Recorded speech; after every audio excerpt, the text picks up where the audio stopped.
Salam à vous, chers téléspectateurs de Lumière du Monde Télévision. Bienvenue à votre temps préféré d'édification, mais aussi d'information.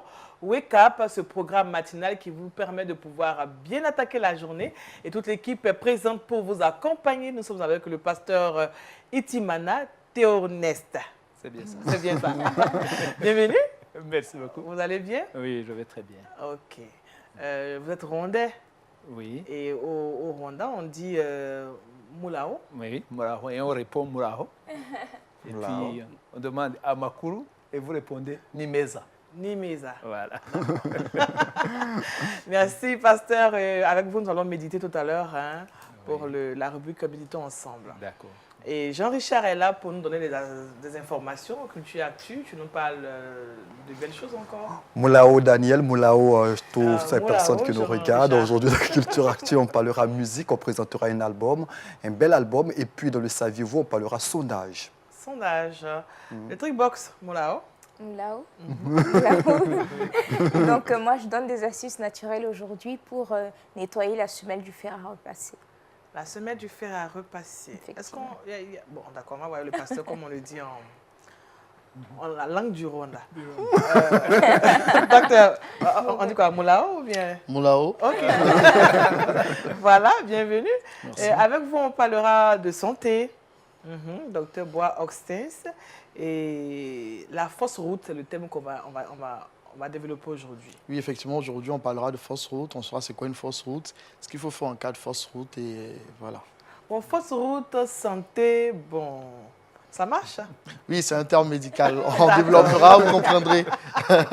D'accord, vous restez dans notre compagnie et puis vous en saurez davantage. Sans plus attendre, nous allons nous abreuver de la parole de Dieu et tout de suite, nous méditons ensemble.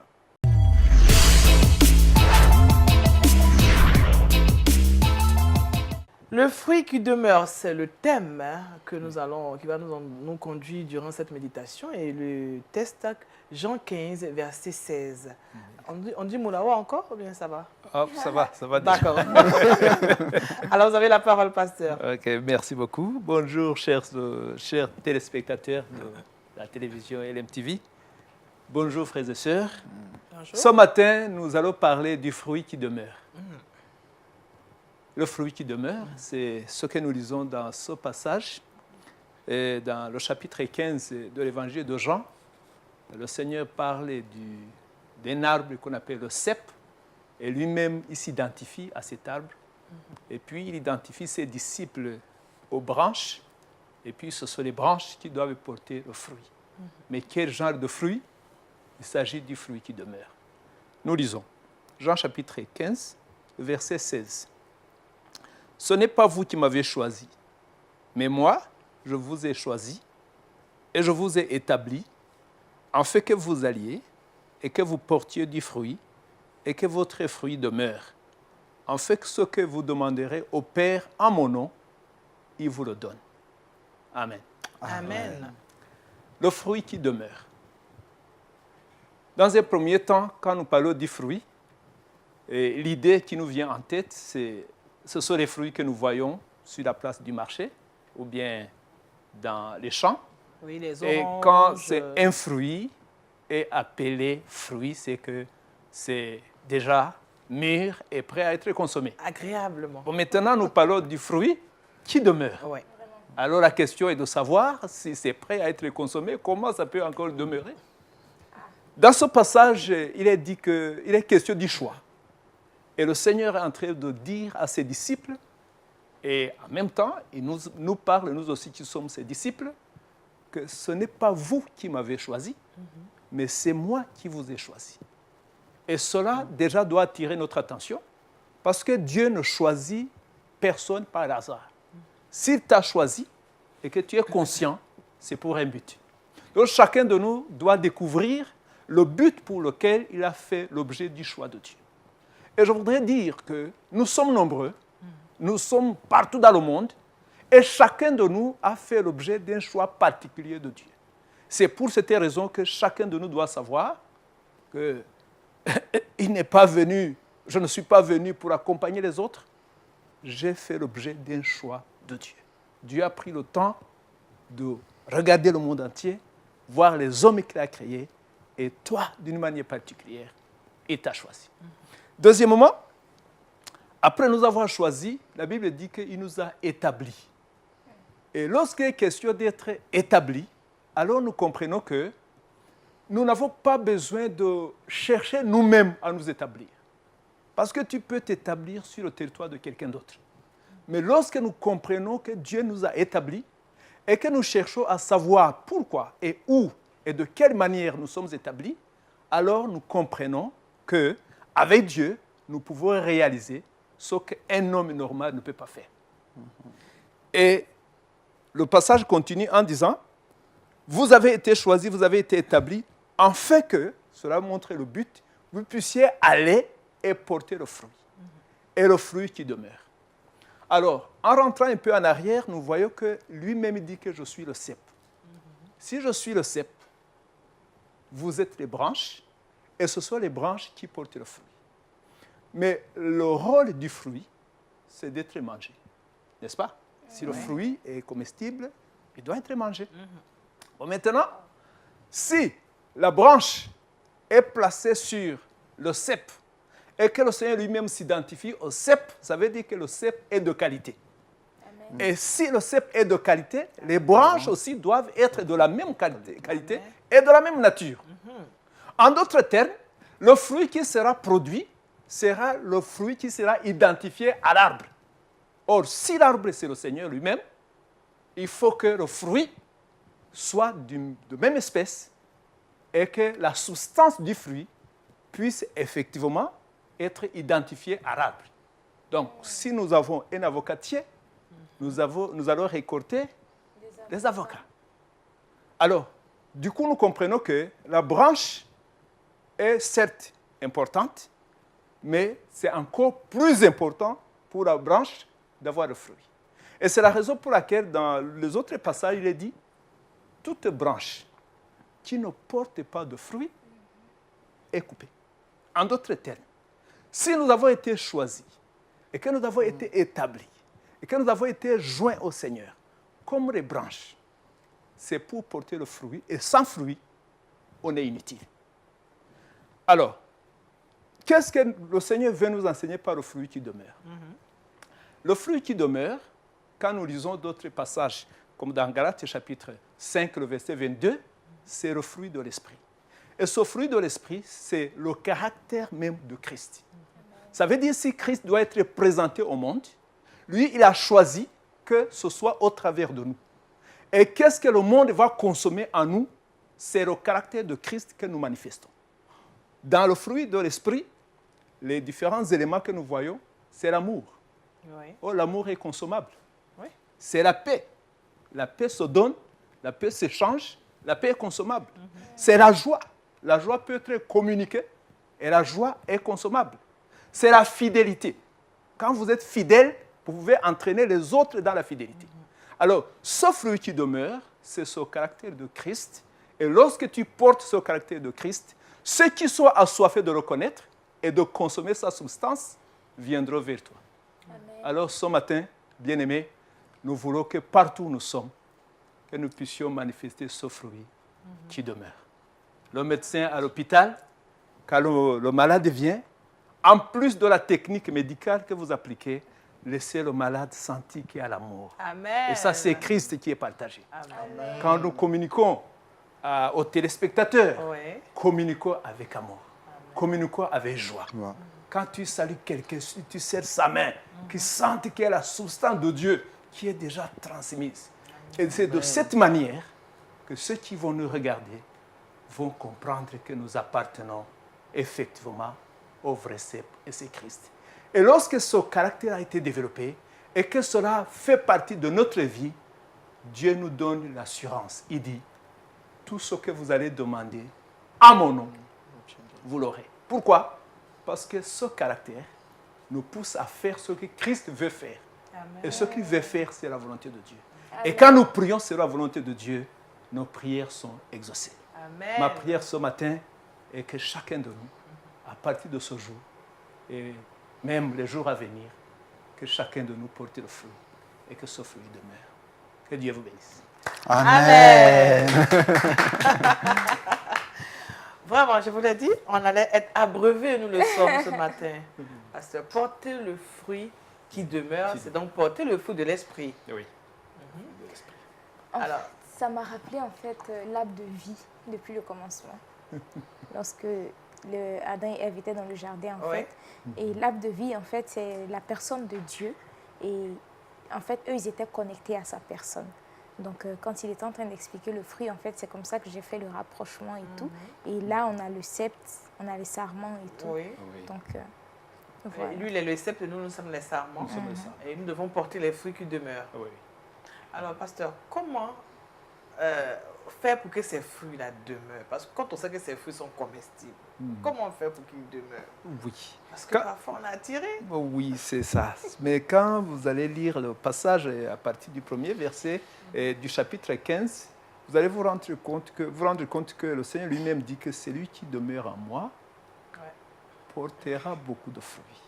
Et le secret, c'est de demeurer en lui, demeurer avec lui. En d'autres termes, le jour où tu as pris l'engagement de suivre Christ, tu as renoncé à quelque chose. Et c'est ta vie. Parce qu'il a dit, c'est lui qui vient à moi, qui renonce d'abord à lui-même, et puis qui prenne sa croix et qui me suive. Cela veut dire qu'avant, nous portions aussi des fruits. Et finalement, en face de lui, nous nous sommes rendus compte que nous sommes trompés. C'était des péchés. Et nous nous sommes repentis. Et nous avons dit, nous acceptons d'abandonner cette ancienne vie pour prendre ta vie. Une fois que nous vivons pour lui, nous portons aussi le fruit qui manifeste son caractère. Et c'est de cette manière-là que nous pouvons reporter continuellement parce que c'est rattaché à la vie éternelle. Or, la vie éternelle demeure. Donc, quiconque a la vie éternelle est censé porter du fruit et ce fruit demeure. Amen. Pasteur, vous avez évoqué les fruits de l'esprit, vous les avez énumérés pêle-mêle, mais Oui. est-ce possible de les manifester tous ces fruits-là, est-ce qu'on peut les manifester véritablement dans notre vie au quotidien? Oui, d'abord, je voudrais dire que c'est le fruit, c'est au singulier. Maintenant, à l'intérieur de ce fruit, on trouve plusieurs aspects. Hein? Donc, les quartiers, si nous... Oui, les quartiers. Oui, c'est comme un fruit, et puis quand vous ouvrez, vous pouvez trouver les quartiers. Oui. Alors, ces quartiers sont diversifiés. Parce que par moments, nous manifestons de l'amour, mais sans être patients. Oui. Écoutez, ce que je veux dire, c'est que quand il s'agit d'un trait de notre caractère, ce qui est naturel à l'homme, ça peut être semblable au fruit de l'esprit, mais ce n'est pas le fruit. Parce que face à une certaine épreuve, tu vois la limite. Mais quand c'est le fruit, on devient comme Jésus.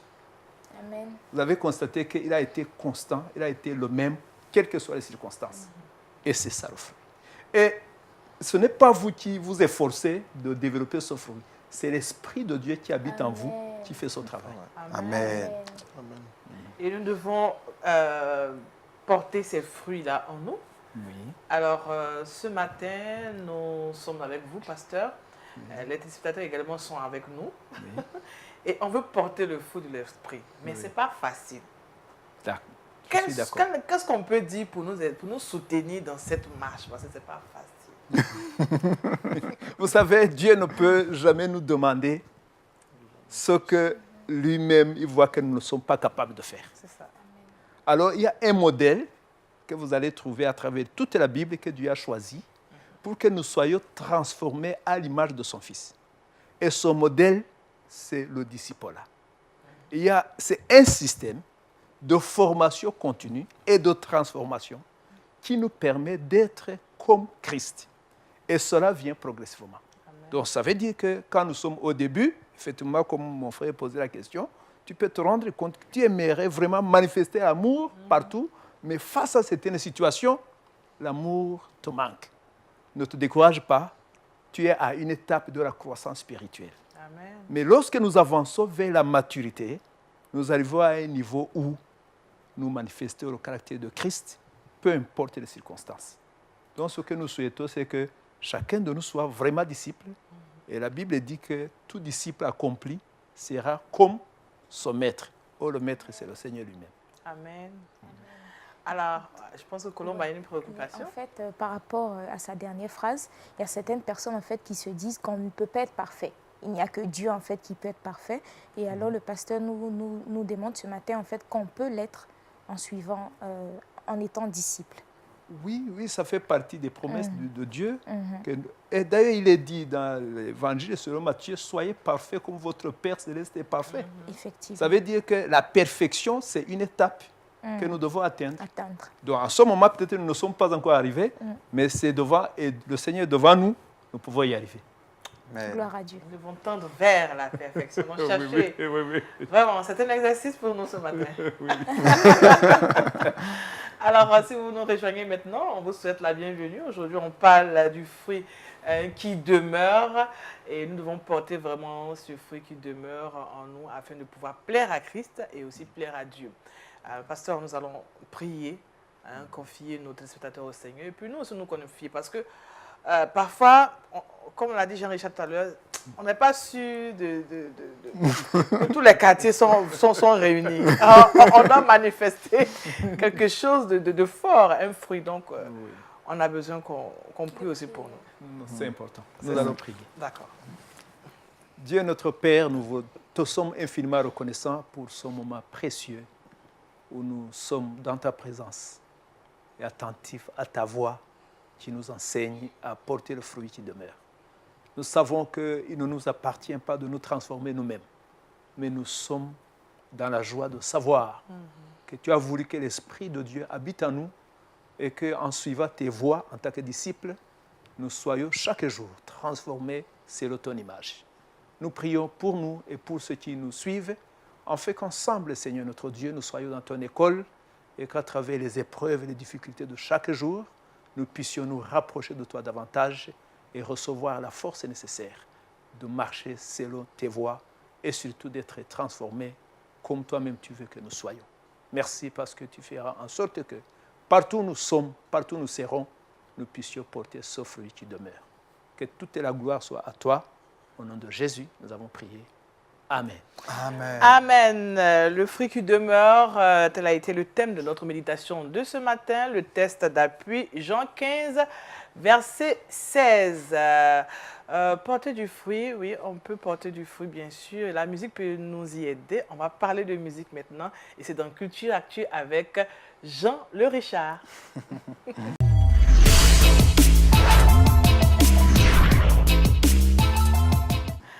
Je sais que tu vas me donner de l'argent ce matin, mais je sais que, même si tu t'appelles Jean-Richard, mais je sais que tu as de belles richesses à partager avec nous ce matin et tu nous parles de musique.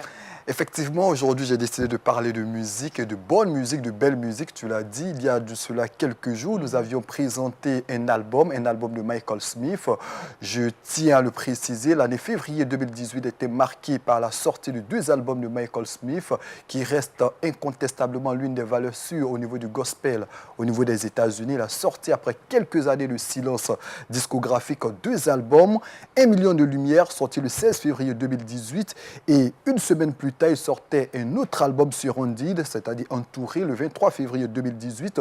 Nous avions présenté ici l'album sur Indeed, sorti le 23 février 2018, un album qui était un véritable succès au niveau des États-Unis au regard des chiffres. Et aujourd'hui, on a entrepris de présenter le premier album, c'est-à-dire 1 million de lumière et Million Light, un véritable succès également au niveau des États-Unis, sorti, je le rappelle, le 16 février 2018. Pourquoi Michael Smith plaît-il? On l'a précisé ici. Il est né le 7 octobre 1957, âgé de 60 ans.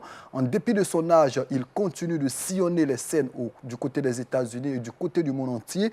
Et n'empêche, chacune de ses sorties discographiques, je l'ai dit, sont de véritables succès. Depuis 1983, il est sur le devant de la scène. Il a sorti plusieurs albums. En 1990, il se fait signaler fortement du côté des États-Unis. C'est là qu'il bouleverse la hiérarchie du gospel au niveau des États-Unis avec des artistes tels que Curtis Chapman, des artistes tels que Tim Hawkes, Amy Grant. Il s'installe confortablement dans cette classe des artistes qui dérangent véritablement par leur voix, surtout par leur qualité vocale.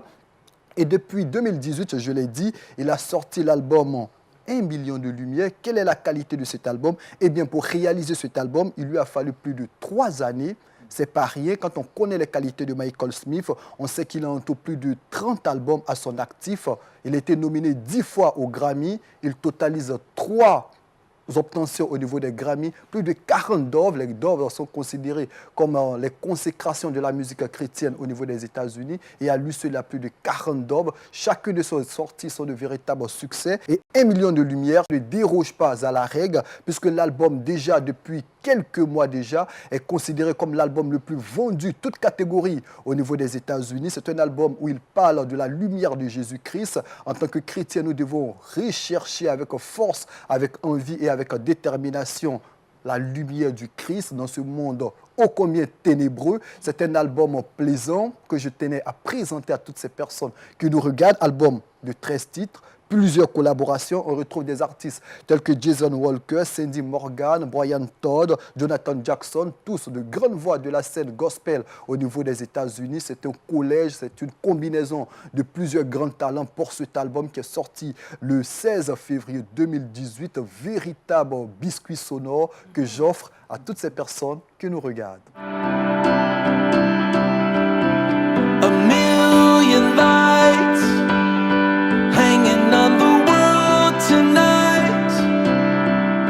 I see him reaching down, dancing on the evening tide.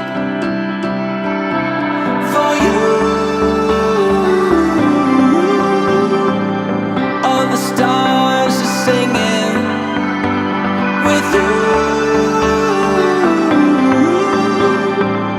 Every day I'm feeling alive.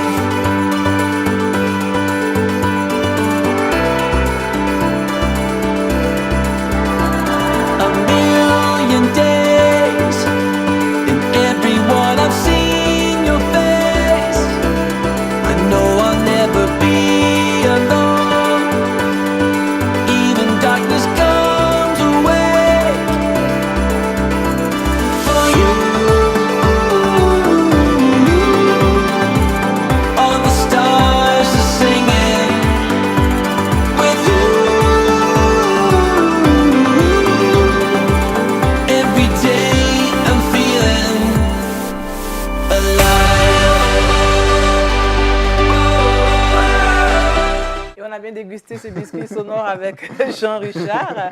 On a parlé de Michael Smith. Ah oui, grande voix. Ouais, grande On ne voix se de- lasse pas de l'écouter. Il traverse les générations, il traverse le temps. Ses chansons sont toujours d'actualité. 10 nominations au Grammy, c'est pas rien pour un Non. artiste chrétien. Il collabore avec la plupart des grands artistes. Et puis la particularité de cet album sorti le 16 février, c'est que c'est un album totalement pop, mais basé sur le christianisme et la foi. Quand on sait que les États-Unis sont un pays qui sont férus de musique pop, et là, il décide de pousser ce genre musical-là pour lui permettre de franchir le seuil de toutes les demeures au niveau des États-Unis, afin d'installer véritablement Jésus-Christ dans les cœurs. Et nous espérons que cet album-là va le propulser, pourquoi pas sur le devant de bien nombre de scènes au niveau du monde entier. Alors, pasteur, quand on entend que la musique traverse les frontières, la musique touche le cœur de même ceux qui ne sont pas chrétiens.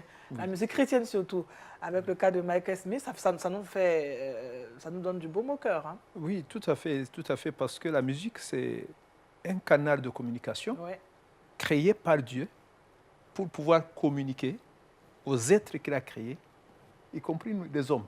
Et je voudrais dire même que la musique atteint l'homme intégralement, corps, âme et esprit.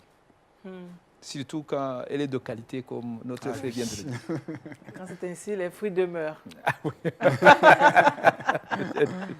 Alors, docteur, dans vos fonctions, la musique vous aide aussi de temps en temps parce que vous êtes urgentiste. Ça vous aide aussi de temps en temps. Hein? Oui, effectivement, la musique, c'est un moyen qui permet de se relaxer, Oui. se détendre. Ça contribue également à se sentir bien. C'est Ça tout. contribue même à notre bonne santé. Et Donc, surtout- écoutez Ah en oui. tout cas de... Oui, exactement. Ouais. Écoutez en tout cas de bonnes sonorités sonores comme ça nous permet de bien nous sentir à l'intérieur. Ça contribue également à nous sentir bien et à maintenir en tout cas un très bon état de santé. Ouais. Surtout avec une musique telle que ce que nous propose Michael Smith. Effectivement. Regardez LMTV tout le temps et vous le verrez. Voilà. Merci Jean-Richard pour ces informations. Je sais que tu l'aimes bien, ce chantre. Ah oui, grande voix de la scène gospel. Et quand tu parles de lui, c'est avec Ah oui, c'est avec passion. Voilà. Merci Jean-Richard. Tu ne pars pas. On va te retrouver pour le saviez-vous tout à l'heure, là où tu vas nous donner encore d'autres informations. Alors, tout à l'heure, le docteur l'a dit, hein, la musique aide aussi à avoir une bonne santé. On va parler de santé maintenant. Et sans plus attendre, nous partons pour la bonne santé.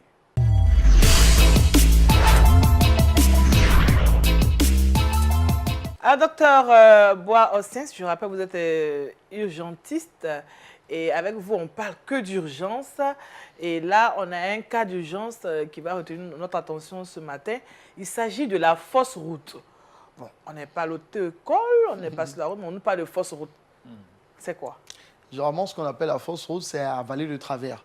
Voilà, quand une personne avale de travers. Voilà. On utilise le terme fausse route parce que l'aliment, au lieu de passer du côté de l'œsophage, qui est sa voie normale, se retrouve à passer au niveau des voies aériennes. Ouais, et alors on dit qu'il a emprunté une fausse route. Voilà un peu pourquoi le nom fausse route. Donc voilà. c'est un terme médical. Oui, c'est un terme médical, c'est un terme approprié, qui est couramment utilisé. C'est un problème qu'on rencontre dans notre quotidien, hein, presque tout le temps.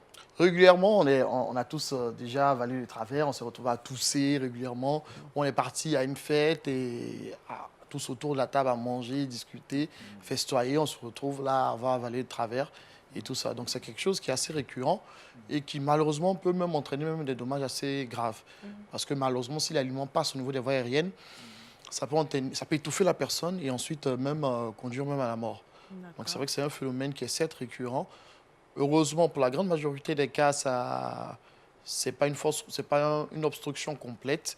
C'est quelque chose qui arrive à se gérer. Mais malheureusement, dans certains cas, ça peut vraiment être dommageable. Donc voilà pourquoi nous en parlons aujourd'hui ce matin. Alors, qu'est-ce qui serait la cause, à la base, la cause sinon de la fausse route? Parce que au moins, j'ai pu, une fois, tac, c'est parti. Parce que ça m'est arrivé une fois, ça m'a gâché la fête. Hein. Je n'ai pas pu manger. Bon, j'ai un peu pleuré, mais bon. Parce que le pain était tellement bon. Ça, c'est mon petit secret. Bon, Voilà. Vous voyez, au niveau du cou, là, quand on touche, là, on a directement la trachée où l'air passe. Et derrière la trachée, à l'œsophage. Voilà. Et c'est dans l'œsophage que les aliments passent. Ouais. Donc là, au niveau, lorsqu'on mange normalement et on est en train de déglutir, c'est-à-dire on est en train d'avaler l'aliment, il y a une obstruction des voies aériennes. Ça se bouche, ça se ferme, et alors l'aliment ne peut que passer, basculer du côté de l'œsophage, qui est son trajet normal. Mais malheureusement, il arrive des fois où l'aliment ne passe pas là et se retrouve à passer par devant ou passer dans l'endroit où il ne doit pas passer, c'est-à-dire au niveau des voies aériennes. Donc, ce qui entraîne un phénomène de fausse route. Voilà, donc on est là, on mange, on rigole, et là, paf, ça arrive. C'est des trucs qui arrivent assez spontanément. Mais comment, qu'est-ce qui se passe? Ce trouble-là, comment est-ce qu'on peut l'expliquer, justement? Il y a certaines personnes qui sont derrière certaines pathologies qui font que peut-être elles sont plus sujettes à la fausse route parce que le mécanisme ne s'emboîte pas forcément bien. Mais pour monsieur, madame, tout le monde, ça arrive par inattention. On mange en même temps, on est en train de parler, on respire, on est un peu là, gesticuler. Ça peut se passer, voilà, ça se passe spontanément. Et dans la grande majorité des cas, heureusement, c'est anodin. Voilà. D'accord. C'est anodin, parfois. Parfois. On va dire qu'il y a deux types de fausses routes. Voilà. Faut nous dire. Il y a la fausse route qui est partielle, il y a la fausse route qui est complète. Elle est partielle lorsqu'on voit un individu qui est en train de tousser. Ça veut dire qu'il y a une obstruction, c'est bouché, mais le phénomène de déglutition, le phénomène de toux se met en place et ça aide en tout cas à dégager et à faire remonter l'aliment pour qu'il puisse emprunter le bon chemin. Mais parfois, on se retrouve dans une situation où soit la personne tousse, à un moment, elle se retrouve à ne plus pouvoir tousser parce que finalement, ça a bouché complètement, ou soit la personne se retrouve à manger autour d'une table et là, elle avale le travers et elle commence à s'étouffer. Pour des personnes qui sont assez claires ou blanches, peut devenir totalement bleues et se tenir le cou comme ça, ne même pas pouvoir parler. Et là, on se retrouve vraiment dans les cas d'urgence, parce que là, on est en face vraiment d'une fausse route qui est complète, une obstruction en tout cas des voies aériennes qui est complète. D'accord. Justement, je voulais savoir comment on reconnaît une personne qui a fait une fausse route. Déjà, le visage change, on rougit. Est-ce qu'il y a d'autres symptômes qui peuvent nous attirer? Simplement, une personne qui a fait une fausse route, ça sera une personne qui sera autour d'une table, autour d'un repas, qui sera en train de manger. Voilà, qui sera simplement en train de manger et qui va commencer à développer un phénomène du tout persistant qui ne s'arrête pas. Ou bien une personne qui est en train de manger à un moment qui arrive, qui commence à s'étouffer. Elle commence à s'étouffer et tout ça. Ça tourne toujours au cours d'un repas, et c'est vraiment là, tout le monde arrive à reconnaître que c'est circonstanciel à une fausse route. Voilà. Alors, quelqu'un qui a fait une fausse route, qui souffre, qu'est-ce qu'il faut faire dans l'immédiat? Comment l'aider? Quelle est la conduite à tenir? La conduite, pour aider une personne qui fait une fausse route, si on est en face, on est au cours d'un repas, une fête là, et quelqu'un commence à tousser, retousser, faut l'encourager à tousser. D'accord. Tant que la personne tousse, c'est bien. Tant que la personne tousse, c'est que le phénomène est en train de se mettre en place, faire remonter l'aliment, c'est que les voies aériennes ne sont pas totalement obstruées. Donc, on dira à la personne de se lever, de se pencher en avant et de continuer à tousser. Jusqu'à ce que le phénomène puisse passer, jusqu'à ce qu'elle puisse reprendre son souffle, jusqu'à ce que ça puisse s'arrêter. Il n'y a pas de moment où on tape. Justement, si la personne tousse, et à un moment, la personne n'arrive même plus à tousser parce que finalement, on sent que c'est totalement bouché et tout. Dans le cas de l'adulte, c'est très simple. On demandera à la personne de se tenir debout. La personne se penchera en avant, vous voyez. Et nous, on se mettra à côté de la personne. Et au niveau du dos, au niveau des deux omoplates, on va appliquer des tapes assez vigoureuses et assez fortes. Personne adulte penchée en avant, vous voyez, les omoplates dégagées. Et nous, on va prendre la main, la paume de la main, et on va taper 5 fois, de manière très vigoureuse, au milieu du dos, entre les omoplates. On va taper de manière très vigoureuse. Ouais. Une fois, ensuite, on va voir est-ce que l'aliment a été expulsé. 2 fois, on va voir est-ce que l'aliment a été expulsé, jusqu'à ce qu'on fasse 5 fois, et on regarde. Si après les 5 tapes, on sent que la personne ne respire toujours pas, elle se tient toujours le cou, elle n'arrive pas à toujours bien respirer, alors on va entreprendre une autre manœuvre qu'on appelle la manœuvre de Heimlich. La manœuvre de Heimlich, c'est une manœuvre qui consiste à appliquer une compression au niveau de l'abdomen. Vous voyez juste en dessous là. On joint les deux mains, on applique une compression et on fait un mouvement pour faire remonter. Et là, pour ce faire, on se met derrière la personne. La personne est toujours penchée en avant. Vous voyez, on entoure la personne de nos deux mains. Vous voyez, on vise là, juste en dessous du creux. On vise là, on joint les deux mains. Et par ce mouvement de remontée, on fait vigoureusement et assez fortement. Ouais. Ça va aider à augmenter la pression de la cage thoracique et permettre de rejeter aussitôt l'aliment concerné. Ouais, donc, chez l'adulte, en tout cas, c'est ces manœuvres-là qu'on fera en attendant les secours, en attendant que les urgentistes arrivent. Déjà, on commencera en tout cas à entreprendre ce genre de manœuvres pour aider la personne à respirer. Donc, c'est vraiment des petits gestes qui sont simples à faire et qui permettent en tout cas de sauver des vies.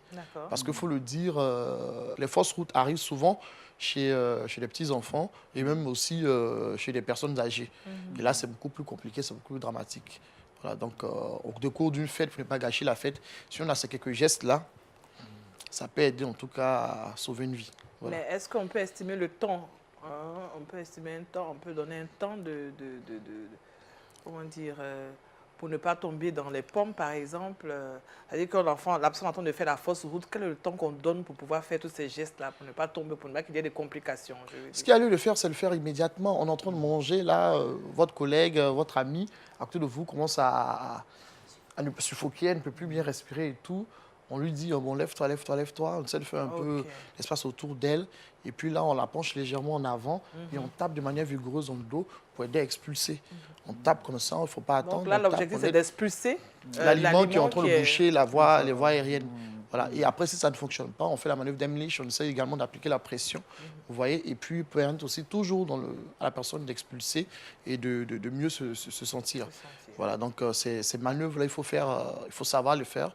Il faut savoir faire ces manœuvres-là et ça aide, ça sauve les vies en tout cas. Est-ce que certaines personnes en fait, peuvent être opérées juste parce qu'on n'arrive pas à expulser en fait? Ce qui peut arriver, c'est qu'on peut ne pas arriver à expulser, la personne peut manquer d'air et à la longue peut s'écrouler. On peut même s'écrouler et là alors le cycle est beaucoup plus infernal, c'est beaucoup plus compliqué parce que là la personne est totalement couchée, elle n'arrive pas à respirer. Alors on va appliquer également d'autres méthodes. Ça peut même arriver même jusqu'aux méthodes même des réanimations même cardio-respiratoires. Ouais. De simplement en train de manger, on s'est bouché les voies aériennes. Tout de suite, on était autour de nous. Personne n'a su faire la manœuvre d'Heimlich. Personne n'a su qu'il fallait taper dans le dos. On a regardé la personne affolée. On a appelé les secours en attendant. Et on a laissé la personne se débattre. On donne de l'eau même à la personne pour boire. On donne de l'eau, mais c'est bouché. Je pense que ça va nous aider. Et tel que vous verrez même la personne se tenir le cou. Même quand vous verrez la personne se tenir le cou, je pense que vous ne pourrez même pas lui donner de l'eau parce que la personne est suffoque, elle n'arrive pas à respirer, elle se tient le cou et tout. Et là, on est tous affolés, on ne sait pas ce qu'il faut faire, on s'affole partout, on n'a pas de savoir-faire, on n'a aucune information là-dessus. Qu'est-ce qu'il faut faire? On appelle les secours, mais les secours ne viendront pas dans la seconde qui suit. Oui. Donc, en attendant les secours, si on a déjà quelques bons gestes là à faire, on pourra aider quelqu'un, on pourra sauver une vie et tout. Déjà, en attendant l'arrivée des secours. Mais nous sommes en Afrique, hein. Généralement on a des on a des astuces de grande-mère. Dans ce cas, on donne peut-être de l'huile rouge à boire à la personne en espérant que la personne va vraiment rendre toute la nourriture. Et puis bon, c'est vraiment pas la chose à faire. Ouais. Parce que déjà, on a une obstruction des voies aériennes. Parce que l'aliment se retrouve dans un endroit où il ne devrait pas être. Tu vas lui demander encore d'ingurgiter encore autre chose. Vous voyez? Et si le fait d'ingurgiter cette chose se retrouve encore dans ces mêmes voies aériennes, c'est encore pire. C'est d'autant plus dommageable en plus que vous voulez faire ingurgiter quelque chose de liquide en plus. Faire remonter quelque chose de liquide, c'est encore plus compliqué que quelque chose qui est solide ou compact, qui avec la pression peut sortir d'un coup. Ouais, donc, c'est vraiment pas des choses à faire parce qu'on peut entraîner des dommages encore plus importants. Est-ce qu'on peut l'éviter? On peut l'éviter ou en mangeant doucement, simplement. On mange doucement, posément. Voilà, on n'est pas vorace. Voilà. Et pendant qu'on mange, on fait attention et voilà. C'est-à-dire, parce que souvent, ça arrive au cours de fête, au cours de manifestation, parce qu'on est happé par d'autres choses, des discussions, on rit ici, on prend ici, on mange un peu de tout, voilà, Oui, on est lancé dans le truc. truc. La beauté des plats, tout ça, on veut tout. Et là, on se retrouve, voilà. Pourtant, si on prend le temps de manger avec le temps qu'il faut, de mâcher les aliments, ouais, c'est surtout des petites choses comme ça. Il faut On mâche les aliments tout parce que bien doucement, souvent, on avale tout doucement. À avaler. Voilà, on mâche les aliments tout doucement, on avale tout doucement. On est sûr qu'on pourra éviter la fausse route. Mais voilà, mais quoi qu'il en soit, personne n'est à l'abri de la fausse route. Au moins, ici, on sait, oui, on peut se retrouver tous on se retrouve dans des cas de figure où on mangeait avec avidité, on se retrouve à être dans une certaine ambiance. D'accord. Ça arrive à tout le monde. Je pense que le pasteur a eu une mauvaise... Oui, justement, une fois, j'ai vu un cas. Ce n'était pas une fausse route, mais c'est quelqu'un qui avait mangé un morceau de viande, mais à ce moment, c'est comme s'il était pressé, il a avalé. Mais c'est pas parti, c'est s'est arrêté quelque part. Et il ne pouvait pas parler, on voyait seulement les larmes qui coulaient. Est-ce que la même technique est applicable dans Oui, il est Oui, justement, c'est que la personne commençait à étouffer parce qu'il a avalé et il a commencé à avoir les larmes et il ne pouvait certainement pas bien respirer. Justement, je pense que dans ces cas de figure, là, en tout cas, il faut déjà commencer à aider la personne et appliquer cela. C'est-à-dire, tapoter dans le dos, là. C'est des frappes vigoureuses. Oui. C'est pas tapoter, Des c'est des frappes vigoureuses. Mais là, si c'est quelqu'un avec qui tu as des différences, c'est sûr que... Bon, L'objectif, c'est je de... sors même la parenthèse. Mais il faut le faire de façon vigoureuse. Donc, Oui, on penche la personne en avant oui. et entre les deux omoplates, on applique de manière vigoureuse des tapes comme ça, vous voyez, et à une certaine force quand même. Ça permettra en tout cas d'expulser l'aliment et de reprendre sa respiration et de mieux se sentir en tout cas. Colombe, tu as une préoccupation? Ouais, je voulais savoir en fait si ça pouvait finir en fait sur la mort en fait. Mais bien sûr, parce qu'on a eu des cas, malheureusement, les fausses routes entraînent des morts. Chaque année, on a des personnes qui appellent les urgences. Ah, on est en train de manger, c'est parce que c'est passé, il est tombé et tout. Mais parce que les personnes ignorent, mais c'est des fausses routes. La personne a pris un gros morceau de viande, paf, c'est passé au niveau des voies aériennes, ça n'a pas pu remonter, c'est resté bloqué, la personne n'arrive plus à respirer. Tout de suite, il ne respire plus. On est autour de lui, on est affolé, on ne sait pas ce qu'il faut faire. La personne tombe et s'écroule. Sérieusement, en Afrique, on dirait que c'est la sorcellerie parce que là... On pense à autre chose qu'une fausse route. Voilà. Dans notre pratique, on a souvent été appelés comme ça, on s'est rendu dans des manifs, dans les fêtes, on retrouve la personne qui a rendu une partie du repas et qui est couchée là. Mais tout le monde t'explique clairement la scène. Il mangeait un moment, il dit qu'il ne pouvait plus respirer. Et tout le monde l'a regardé, on vous a appelé, on vous attendait. Et en temps, la personne est tombée. Et finalement, on arrive, voilà. C'est dommageable. Mais donc, est-ce que la salive aussi peut entraîner la fausse route? Parce que parfois, tu es là, et puis hop, on commence à tousser. Oui, c'est-à-dire tu avales un peu de salive de travers, tu es en train de prendre un petit verre d'eau, tu avales un peu de travers, ça peut arriver. Mais c'est tout, tu tousses un peu. Là, l'obstruction est partielle, la quantité, elle est infime. On tousse un peu, le réflexe se met en place, on dégage et tout. Et après, on se porte pas mal, on se porte bien. Voilà, mais lorsque c'est de grosses... Des aliments assez compacts, assez solides comme la viande, lourd et tout, et que vraiment il y a une obstruction qui est complète, là ça commence à être dangereux. Donc au lieu de s'affoler, déjà se rassurer, tenir debout la personne, demander à la personne de se pencher en avant, appliquer 5 tapes vigoureuses successives et chaque fois vérifier est-ce que la lumière est sortie ou pas. Oui. Et puis après faire la manœuvre d'Emlich et puis ensuite, en attendant en tout cas l'arrivée des secours. Je pense que c'est vraiment des choses à faire. Nos téléspectateurs nous regardent, certainement qu'ils sont un peu... Enfin, ils ont un peu peur. Ou bien parce que c'est la journée, hein, on ira au travail, on va déjeuner peut-être le midi. Donc, quelles sont les précautions à prendre pour ne pas faire de fausses routes? Quel conseil vous donnez? Voilà.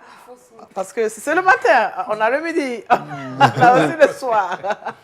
Pour éviter de faire de fausses routes, c'est manger tout doucement, de D'accord. mâcher les aliments, de prendre son temps de manger, prendre son temps de...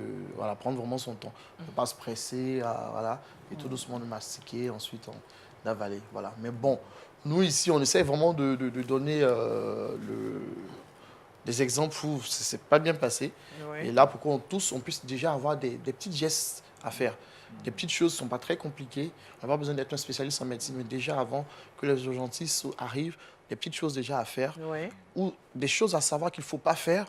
Déjà, ça aide aussi les gens avant déjà que les spécialistes arrivent. D'accord. Merci, docteur. On va... Jean-Richard, ça va? Tu vas faire attention aux fausses routes. Hein, Ah oui, il faut faire très attention parce que c'est les graines de riz par moment qui nous sortent par les ça narines. sort par les narines. Ah oui, c'est très délicat. Oui. Et il y a aussi le cas particulier des enfants qu'on pourra aussi expliquer aussi et dire également les différentes étapes quand il s'agit d'un petit enfant, ce qu'il faut faire et tout, et comment appliquer ces différentes méthodes-là aux enfants qui sont en bas âge et tout. Parce qu'eux aussi, malheureusement, ils sont parfois victimes aussi de fausses routes et les mamans affolées. Qu'est-ce qu'il faut faire, qu'est-ce qu'il ne faut pas faire et tout, en fonction de comment l'enfant se présente et tout ça. D'accord.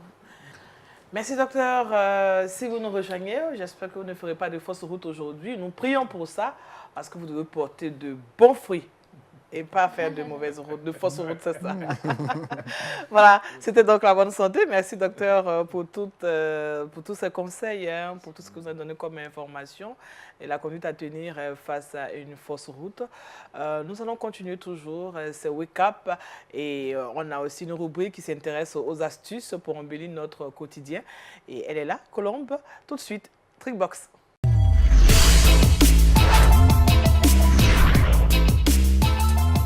Colombe, tu as des astuces encore pour nous, pas pour la fausse route, mais cette fois-ci pour la bonne route. Pour la bonne route. Alors, cette bonne route, c'est la table de fer à repasser. Donc voilà, je donne des astuces aujourd'hui pour pouvoir nettoyer en fait la semelle. Parce que souvent, on a notre fer à repasser qui est sale, ou bien même carrément la couleur quitte, et on ne sait pas comment faire parce que voilà, ça salit souvent nos vêtements. Donc, je donne des astuces aujourd'hui pour pouvoir nettoyer. Et en première astuce que je vais... C'est pas d'abord l'astuce, mais il faut d'abord débrancher son fer à repasser. Parce qu'il ne faut pas appeler pour dire Colombe, tu nous as dit de nettoyer le fer à repasser, il était chaud et tout. Ça va créer des problèmes. Et puis, on est obligé d'appeler le docteur Bois Oxen, venu nous aider. Tout ça. Effectivement. Donc, il faut débrancher le fer à repasser. Même s'il n'est pas carrément froid et qu'il est tiède, ça peut être utile. Donc, on va utiliser en fait de l'eau savonneuse, tout simplement, qu'on va passer sur le fer. Parce qu'il est encore tiède, ça pourra faciliter justement... Avec une éponge, hein? Oui, avec une éponge. Donc, on met de l'eau savonneuse dans un seau et avec une éponge, on nettoie soigneusement. Même pas, en fait, les éponges dures. Il faut prendre une éponge qui est assez molle et qui pourra faciliter aussi le travail. Ensuite, en seconde astuce, on utilisera le citron. Donc, le citron permet de détarter... peu importe en fait l'endroit, que ce soit les lavabos à la maison, que ce soit, je sais pas, nos robinets. Et ici aussi, c'est très efficace. Donc, on prend un citron simple qu'on va couper en deux et on va passer dessus justement. Il aime bien le citron. Hein. On va passer sur la semelle et voilà, on va laisser pendant quelques minutes, on laisse sécher et après on nettoie encore avec un chiffon mouillé. On nettoie une seconde fois et en troisième fois, on utilise un chiffon sec. Qu'on repasse dessus. Ensuite, en troisième astuce, je propose le vinaigre blanc.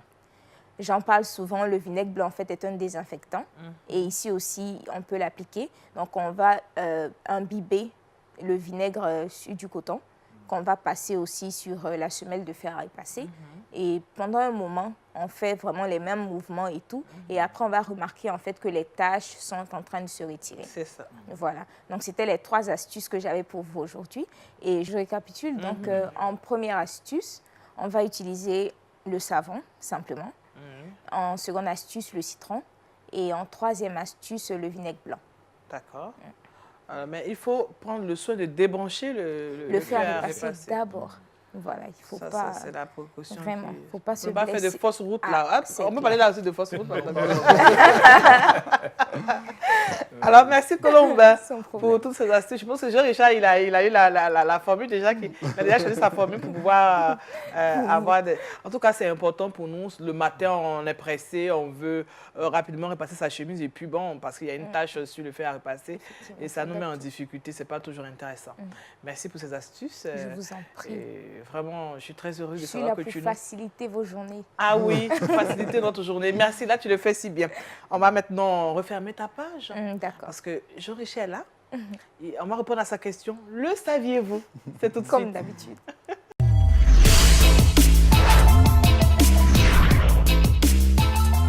Jean-Richard, qu'est-ce qu'on doit savoir aujourd'hui?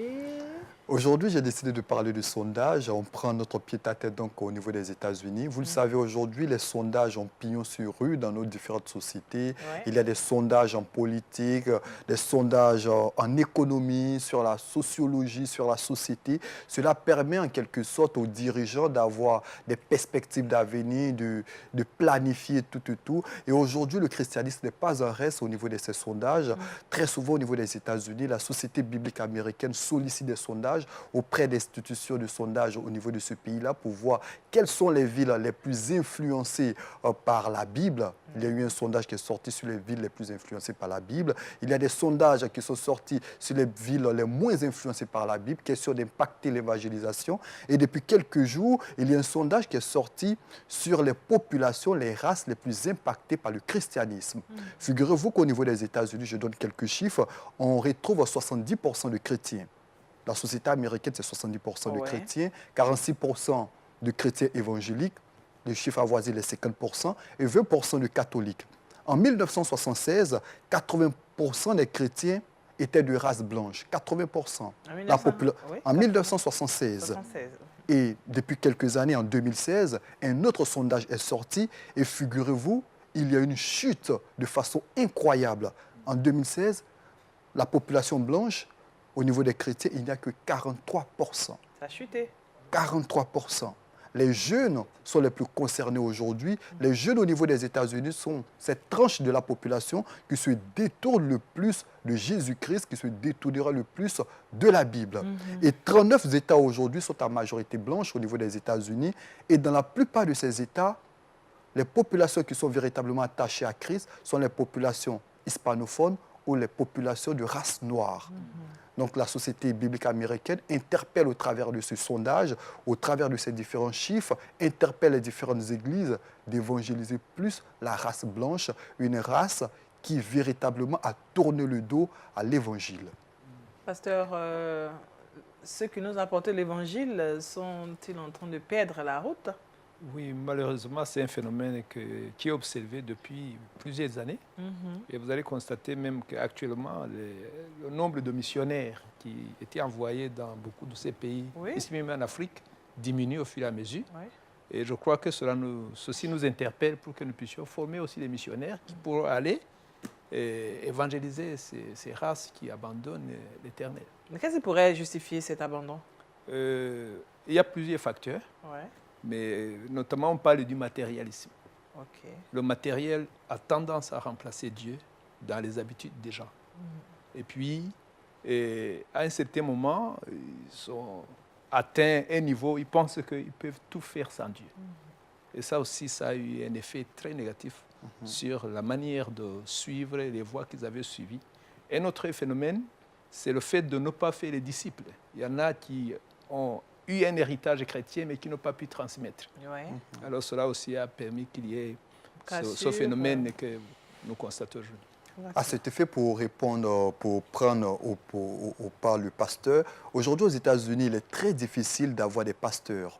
Très, très difficile. C'est Oui, vrai c'est dû que à quoi? pour être pasteur, il faut être appelé, mais aujourd'hui, on remarque que la plupart des pasteurs au niveau des États-Unis, l'âge oscille entre 50 et 60 ans. Très peu de jeunes aujourd'hui souhaitent devenir pasteurs. C'est l'une des difficultés également. Et puis, la plupart des jeunes au niveau des États-Unis se détournent véritablement de la Bible. Ouais. Aujourd'hui, il est loisible de voir que certaines organisations interdisent la distribution de Bibles autour des écoles, interdisent l'installation de Bibles dans certaines bibliothèques, et tous ces phénomènes-là favoriseraient, selon les différents sondages, selon les différents chiffres qui sont sortis, C'est ça. la chute libre du christianisme au niveau des États-Unis. Mais nous espérons, pourquoi pas, que, comme le pasteur l'a dit, il y aura des missionnaires qui vont partir dans ces pays-là. Parce qu'il y a un sondage qui est sorti également il y a cela quelques mois aussi, qui disait que l'Afrique aujourd'hui est le continent où la foi est véritablement ancrée dans les différentes personnes. L'Afrique et l'Amérique latine. C'est ces deux parties du monde où véritablement la foi en Jésus-Christ est la plus forte. Et nous espérons que l'Afrique et pourquoi pas l'Amérique latine vont susciter des missionnaires pour aller vers l'Europe. Parce que c'est l'Europe qui nous a envoyés. Pourquoi pas, on pourrait Et nous dire... devons le leur Christ- ramener la balle, c'est ça? Effectivement. Vraiment, c'est un sujet de prière pour chacun de nous. Hein. Nous devons, enfin, en tout cas, soutenir nos frères et sœurs qui abandonnent la main de Dieu par la prière. Alors, Colombe, tu vas nous donner le verset boussole. Il est issu du livre de Jean, chapitre 15, verset 16, qui dit « Ce n'est pas vous qui m'avez choisi, mais moi, je vous ai choisi et je vous ai établi. Amen. Amen. Chers téléspectateurs, nous avons eu beaucoup de plaisir vraiment à rester en votre compagnie. Nous étions avec le pasteur Itimana, qui nous vient du Rwanda. C'était quoi? Moulao. Voilà. Voilà. Avec qui nous avons médité. Merci aussi au docteur Bois Oxiens, avec qui nous avons parlé de bonne santé. Il s'agissait de la fausse route, ce qu'il fallait faire, ce qu'il fallait éviter et comment est-ce que la fausse route survenait. Merci pour tous ces conseils, tout ce que nous avons appris avec vous ce matin. Ouais. Merci aussi à Colombe pour les astuces et puis à Jean-Richard pour toutes ces informations. Et à vous, je vous souhaite de passer une excellente journée et surtout restez scotchés sur LMTV parce que nous sommes avec vous et vous soyez avec nous par la puissance du Saint-Esprit. On se rejoindra toujours. Que Dieu vous bénisse.